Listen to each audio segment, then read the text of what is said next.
Bismillahirrahmanirrahim. Alhamdulillahilladzi amarana bitta'ati wal wifaq wa nahana 'anil shiqaqi wan nifaq.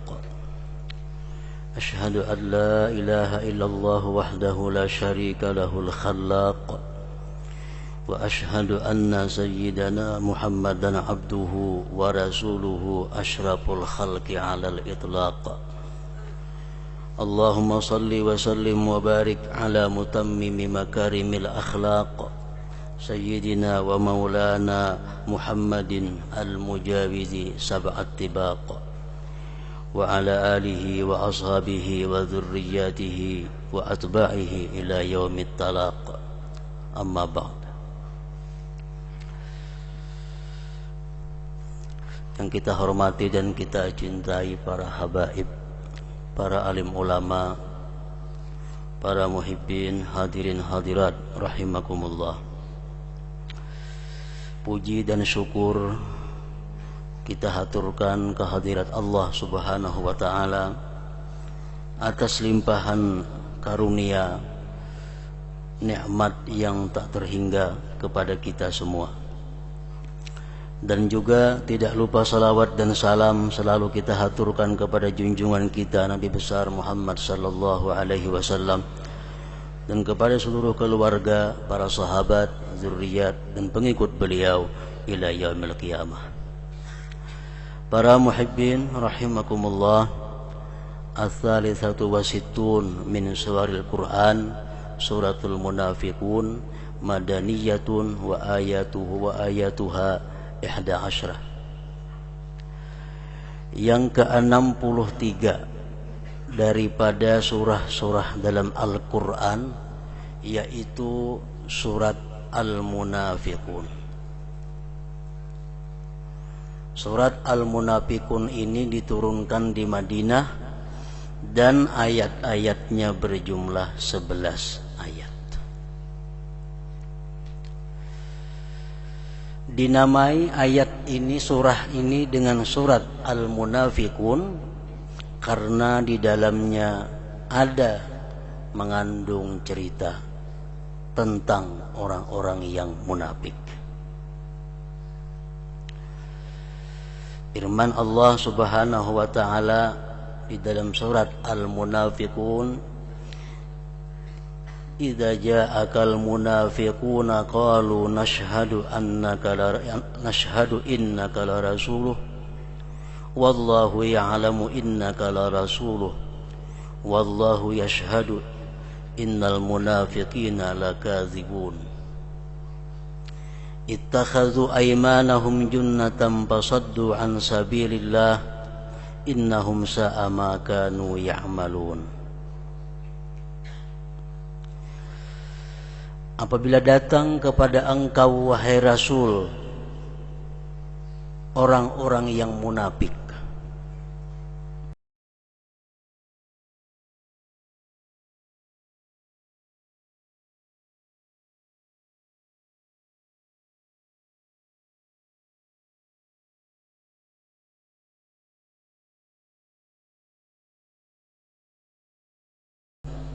bahwasanya orang-orang munafik itu sungguh mereka berdusta. Jadi orang-orang munafik ini kalau datang kepada Rasulullah, dia bersumpah bahwa dia adalah mengimani kepada Allah, dia beriman kepada Nabi Muhammad itu adalah Rasulullah, dia beriman dengan hari akhir. Itu perkataan-perkataan, sumpah-sumpah orang munafik kepada junjungan kita Rasulullah sallallahu alaihi wasallam. Tetapi Allah menyatakan bahwa semua yang dikatakan oleh orang-orang munafik itu lakadzibun, sungguh dusta. Ittakhadhu aymanahum junnah, mereka menjadikan sumpah itu sebagai perisai supaya jangan diganggu, jangan diusir dari Madinah. Lalu mereka menyatakan diri sebagai muslim. Dia menyatakan diri beriman kepada Allah dan Rasul agar kehidupan mereka di kota Madinah itu aman dan dilindungi. Fasaddu an sabilillah, mereka itu menahan diri daripada jalan Allah. Sungguh mereka itu berbuat sesuatu yang sangat jahat. Innahum sa'a ma kanu ya'malun.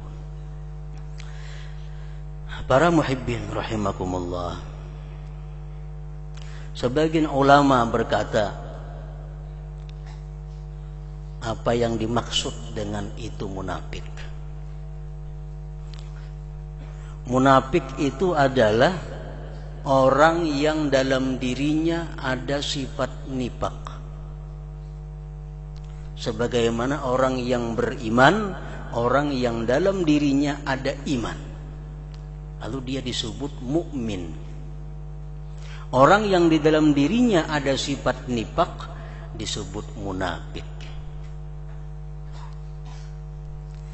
Nah, nifaq itu artinya adalah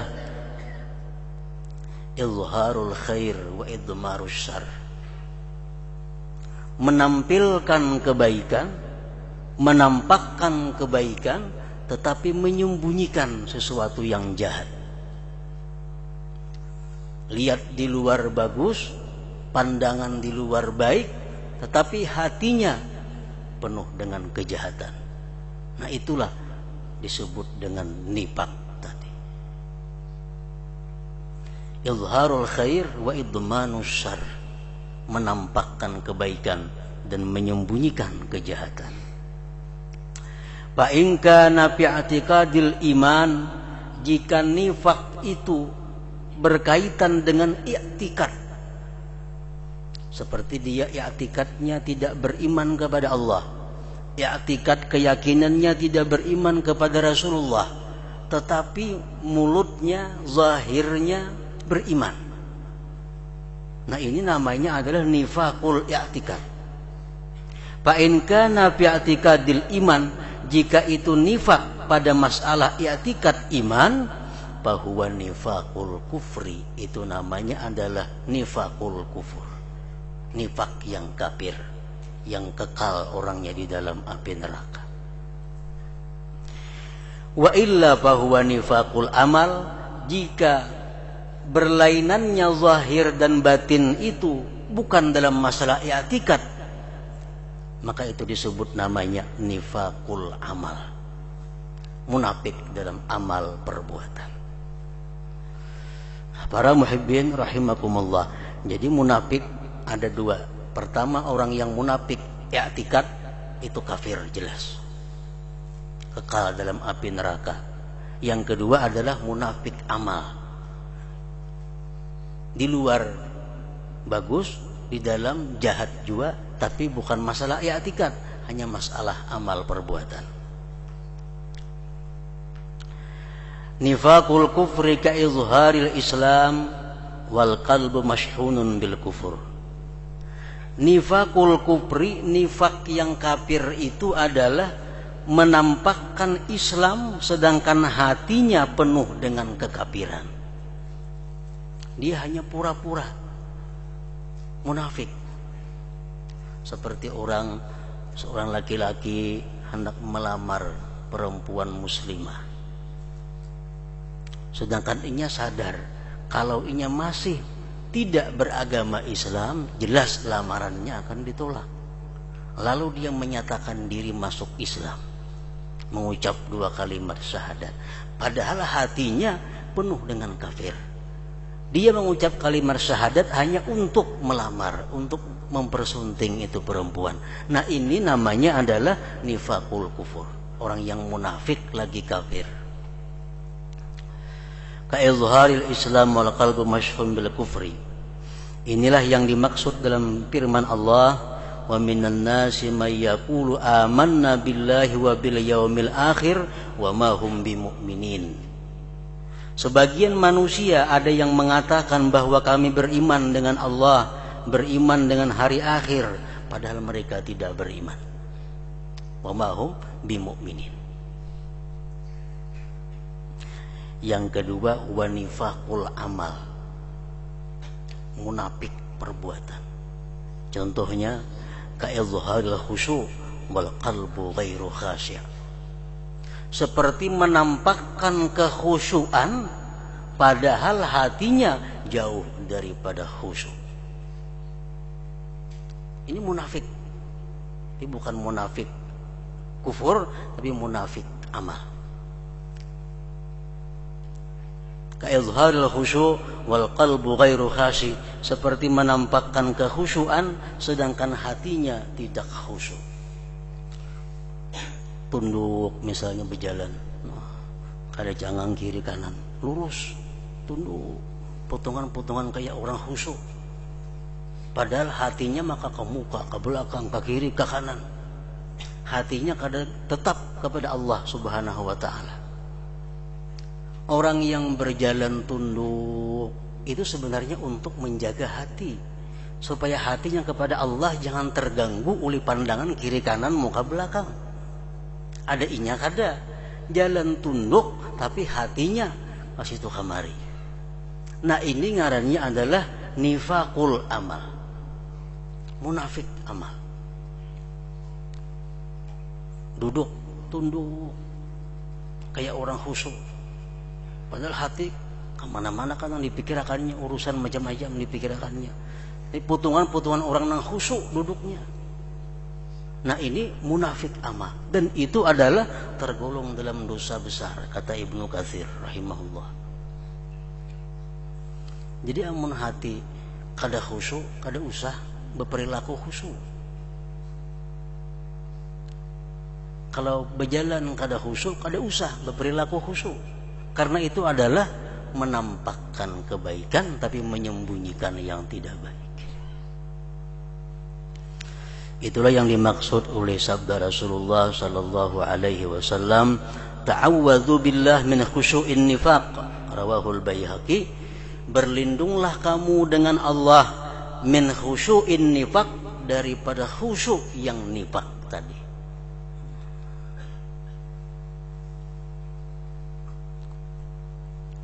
Nah, para muhibbin rahimakumullah, nifaqul amal itu kada bisa dianggap remeh, kada bisa dianggap inting.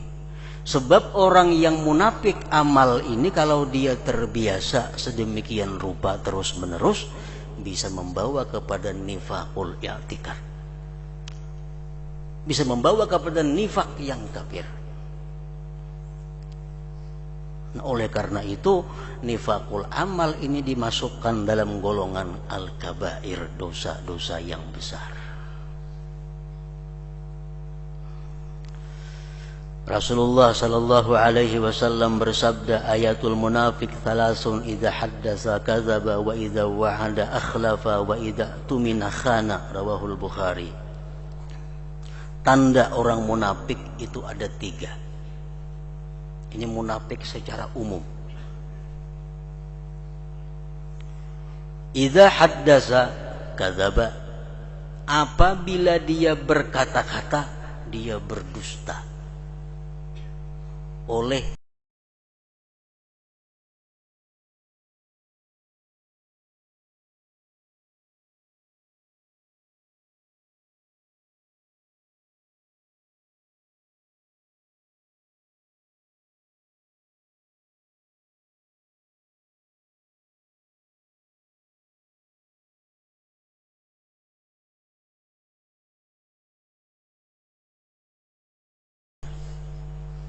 itu sering, amun kasapuluhnya dusta selalu ngarannya. Jadi jangan diartikan idza di sini selalu, tapi sering. Idza haddasa kadzaba, bila mana dia bercerita, dia membawa berita, dusta. Wa idza wa'ada akhlafa, bila mana dia mengucapkan janji, dalam hatinya sudah ada niat untuk menyalahi janji itu. Mulutnya berjanji, tapi hatinya saat itu sudah menyatakan akan menyalahi janji itu.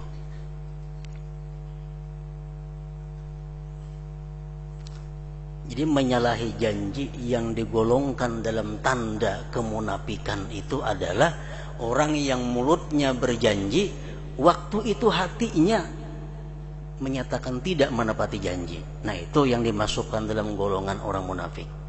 Lain halnya kalau dia berjanji, waktu berjanji hatinya pun ikut berjanji, tapi pada waktunya dia ada halangan, rintangan, lalu dia batalkan janji, itu bukan tanda kemunafikan.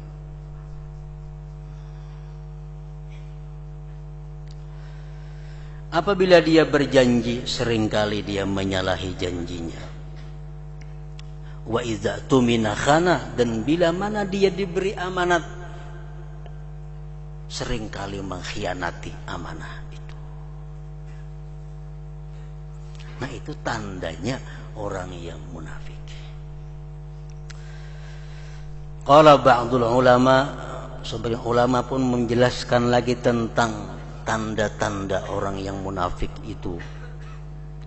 Kata mereka, al-munafiq fil masjid kattayri fil qabsi.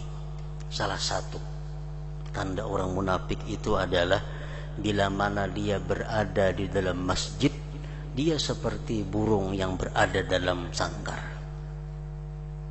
Burung di dalam kurungan, kayak apa jaharatnya kurungan, kata juga burung dalam kurungan itunya pasti hendak keluar.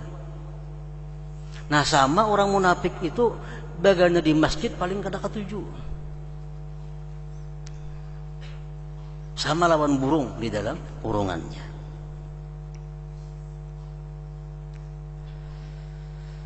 Wal munafiq yashukku fillah ayu'tir rizqa amla idza la yaktasib.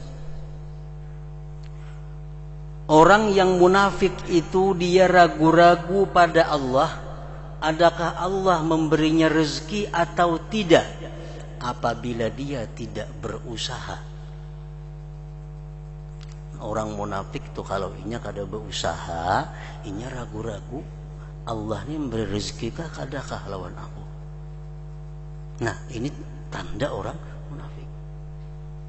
Artinya kalau di dalam hati kita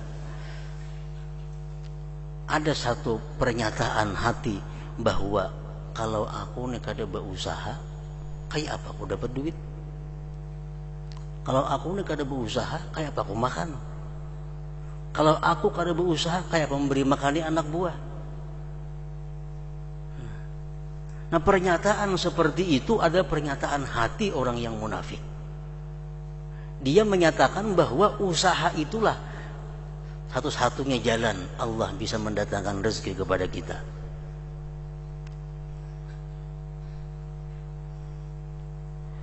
Wal munafiq ya'khudhu ad-dunya bil hirsi wa yamna'u bisyaq wa yunfiqu birriya. Orang munafik itu dia mengambil dunia dengan penuh kerakusan. Orang munafik itu mengambil dunia dengan penuh perasaan rakus.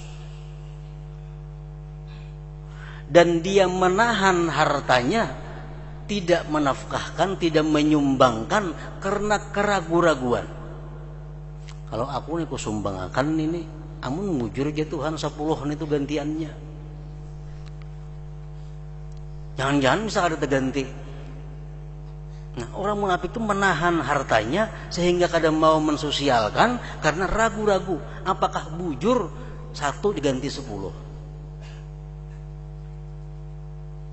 Wa yunfiqu birriya, dan orang munafik itu kalau dia menyumbangkan hartanya itu pun dengan riya, dengan minta nama, minta pujian kepada makhluk Allah Subhanahu wa taala. Nah, tanda-tanda orang yang munafik. Para muhibbin rahimakumullah. Jadi sifat nifak yang ada pada diri seseorang itu membuat seseorang tersebut dimurkai dan dibenci oleh Allah Subhanahu wa taala. Karena hanya ada 2 bagi sifat munafik ini. 1, dia kekal dalam neraka. Itu kalau nifaknya nifakul i'tikad, atau dia mendapat dosa yang besar kalau nifaknya nifakul amal, munafik dalam amal perbuatan.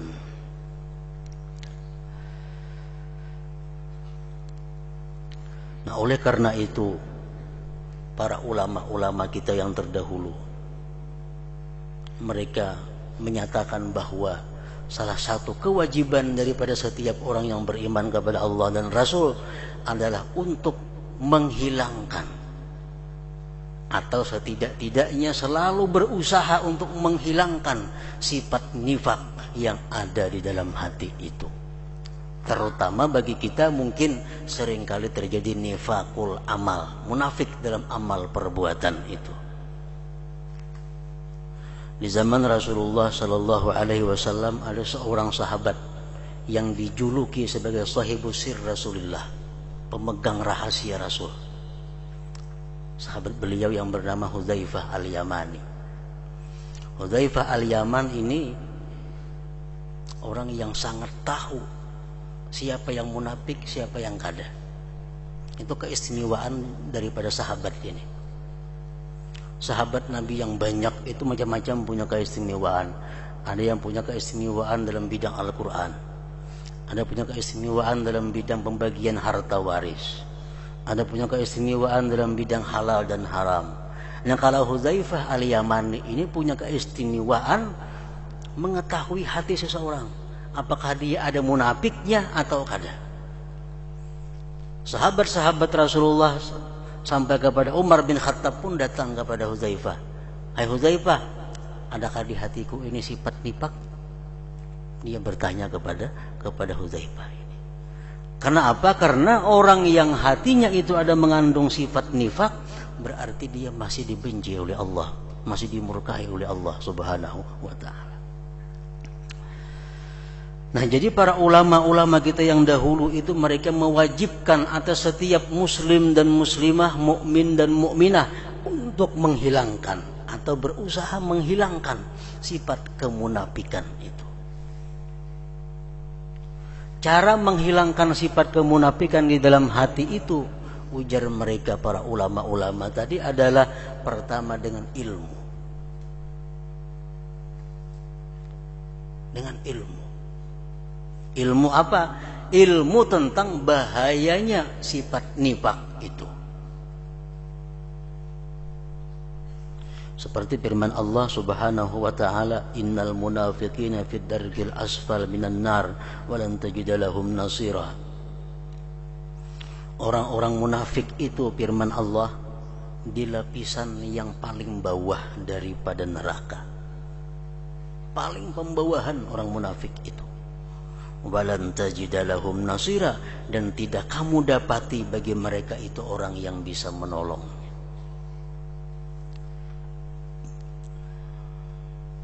Rasulullah pun mengajarkan kepada kita doa. Allahumma inni a'udzubika minasyiqaq wan nifaq wa su'il akhlaq. Ini doa yang dibaca oleh Rasulullah. Allahumma inni a'udzubika, aku berlindung kepada engkau dengan engkau ya Allah, minasyiqaq, daripada perbantahan, wan nifaq, kemunafikan, wa su'il akhlaq, dan buruknya budi pekerti. Dan Rasulullah pun memberi amalan kepada kita. Kayak apa caranya supaya kita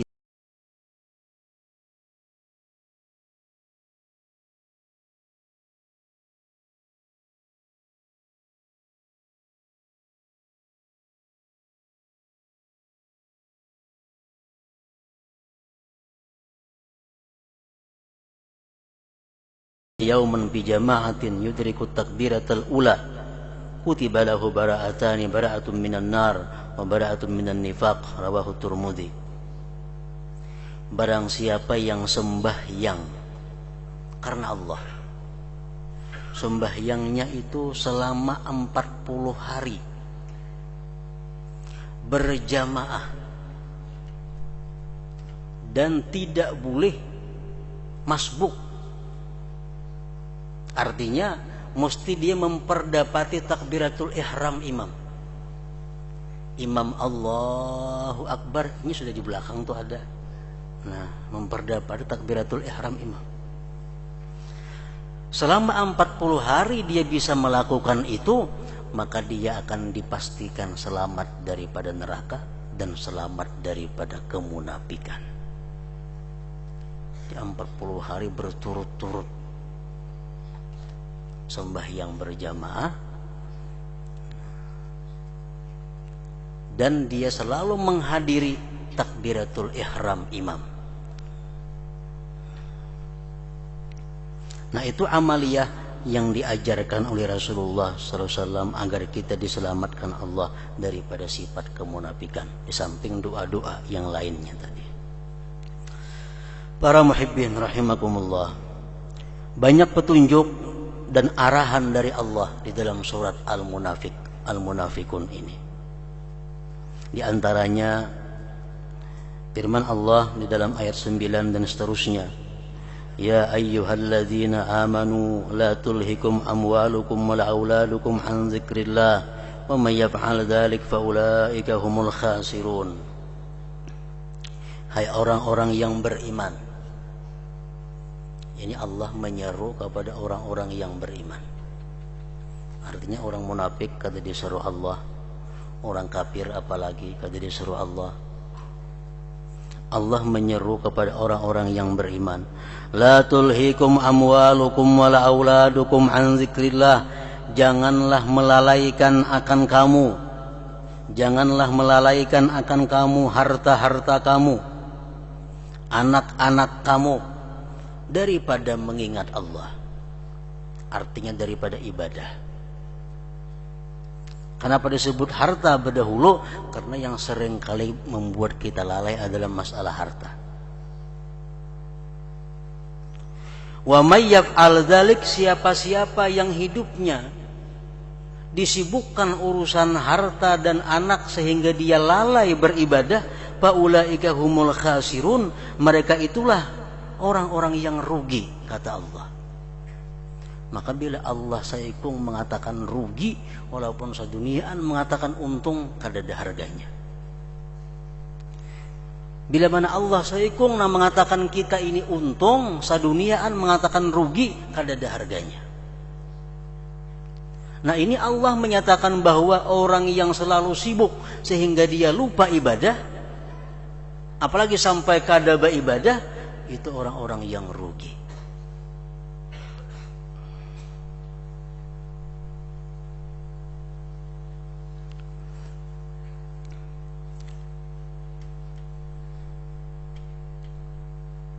Sembahyang berjamaah ibadah, menuntut ilmu ibadah, silaturahmi ibadah, membaca Al-Quran ibadah. Apabila kita ketinggalan hal-hal seperti itu karena kita disibukkan oleh urusan harta benda atau anak-anak, Allah menyatakan kita rugi. Allah menyatakan kita rugi. Faulaika humul khasirun. Rasulullah bersabda, Inna Allah azza wa jalla yaqul inna anzalnal mala li iqamis shalah wa ita'iz zakah law kana libni adama wadin min dhahabin la ahabba ay yakuna lahu thani walau kana lahu thani la ahabba ay yakuna lahu mathalisun wa la yamla'u jawfa ibni adam illa turab wa yatubullahu ala man tab. Rawahu Ahmad. Allah menyatakan bahwa sesungguhnya kami menurunkan harta itu untuk mendirikan salat dan membayar zakat. Artinya Allah menciptakan harta ini agar manusia itu mendirikan salat dan membayar zakat. Mendirikan salat itu adalah simbol ibadah yang hubungannya kepada Allah, sedangkan menunaikan zakat simbol dari ibadah yang hubungannya kepada manusia. Nah, artinya apa? Allah menciptakan harta ini agar kita bisa berbuat baik kepada manusia dan bisa ihsan kepada Allah. Nah, itu tujuannya harta.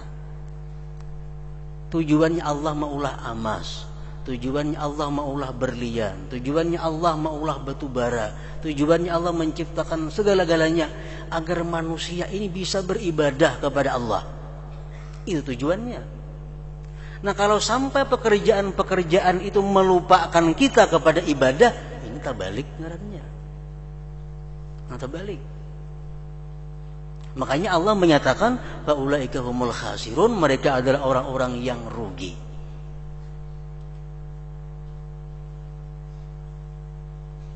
Dan yang paling dimurkai Allah adalah orang yang beribadah untuk mencari harta. Makin bermurka lagi Allah Subhanahu wa taala. Orang yang beribadah tujuannya mencari harta, itu makin dahsyat lagi. Mestinya harta ini untuk bisa beribadah, harta untuk bisa menambah tingkatan kita, kedekatan kita kepada Allah Subhanahu wa taala. Inna anzalnal mali iqamis shalah wa ita'iz zakah. Law kana libni adam wadin min zahabin la ahabba ayyakuna lahu thani. Andai kata ada bagi seorang manusia itu satu lembah daripada emas, ini ada berisi sebuah gunung emas, la ahabba ayyakuna lahu thani, pasti dia hendak memiliki dua buah gunung emas. Walau kana lahu thani la ahabba ayyakuna lahu mathalis, ya kalau dia punya dua gunung emas, pasti hatinya hendak tiga gunung emas. Itu kelakuan manusia. Wala yamlau yabni adam illa turab, dan tidak akan bisa memenuhi rongga manusia kecuali mati, kecuali tanah. Wa yatubullahu ala man tab, dan Allah menerima tobat orang-orang yang tobat kepadanya. Rawahu Ahmad. Nah, para muhibbin rahimakumullah, jadi kita kembalikan kepada apa yang dikehendaki oleh Allah, bahwa fungsi harta, fungsi kekayaan, isi bumi dan sebagainya adalah untuk menambah kedekatan kita kepada Allah, untuk meningkatkan ibadah kita kepada Allah. Makin banyak kita punya harta, makin dituntut untuk tambah ibadah kepada Allah. Wa anfiqu mimma razaqnakum min qabli an ya'tiya ahadakumul maut fayaqula rabbi laula akhartani ila ajalin qarib fa asaddaqa wa akum minas salihin wa la yu'akhirallahu nafsan idza jaa ajaluha wallahu khabirum bima ta'malun. Sambungan ayat ini sekaligus ayat yang terakhir dari surat Al-Munafiqun.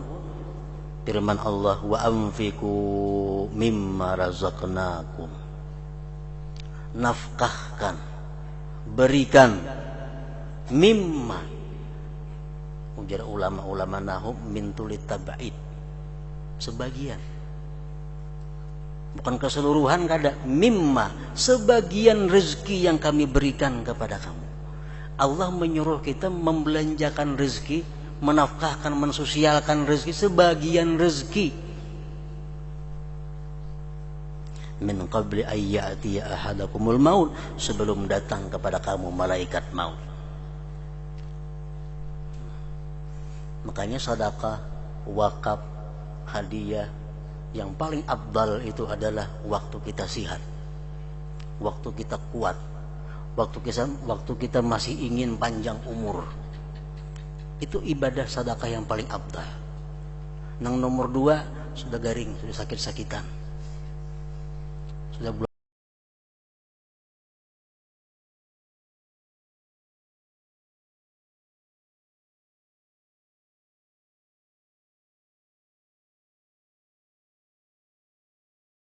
Bila aku mati beriakan, bila aku mati hidup pada wani beriakan, mahadang mati paling sedikit lagi pahalanya.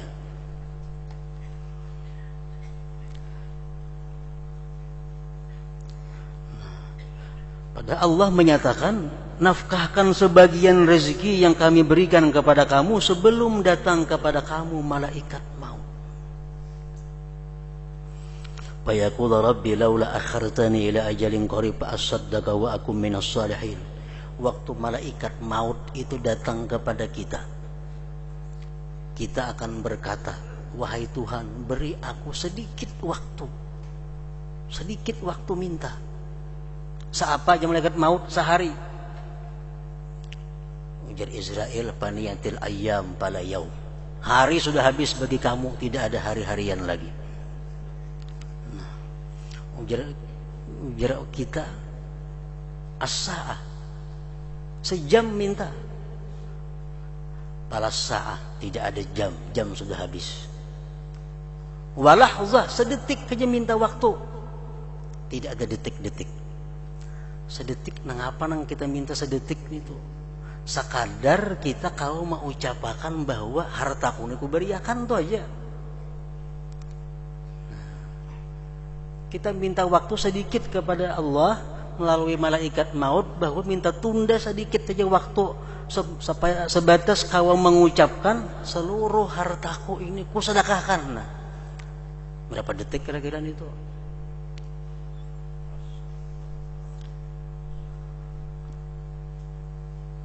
Fa'asaddaka wa akum minas salihin, agar aku bisa bersedekah, mengucapkan kalimat sedekah, agar aku menjadi orang yang saleh.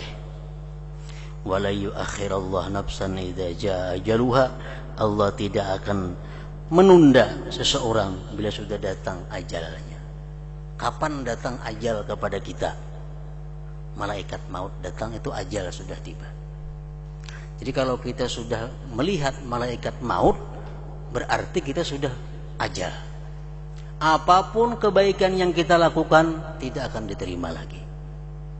Kalau sudah kita bertemu melihat malaikat maut ingin mencabut nyawa. Wallahu khabirum bima ta'malun, dan Allah Maha mengetahui dengan apa yang kalian kerjakan. Nah, jadi ayat yang terakhir ini adalah petunjuk Allah kepada kita agar kita itu bersedekah jauh-jauh hari sebelum kita dijemput oleh malaikat maut tadi. Nah, para muhibbin rahimakumullah, selanjutnya sudah surat Al-Munafikun adalah surat At-Taghabun. Hadratin Nabi sallallahu alaihi wasallam. Al-Fatihah. Iyyaka na'budu wa iyyaka nasta'in ihdinas siratal mustaqim.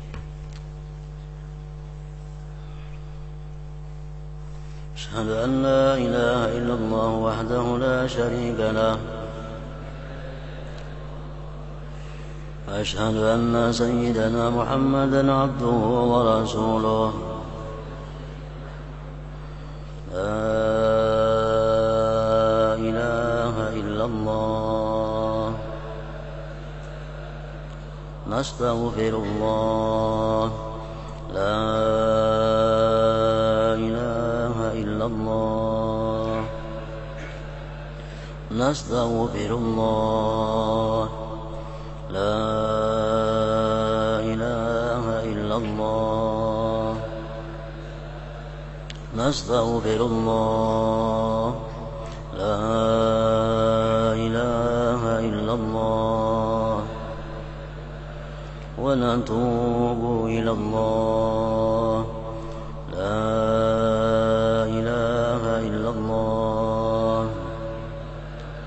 محمد رسول الله صلى الله عليه وسلم فيا أيها الراجون منه شفاعة صلوا عليه وسلموا تسليما.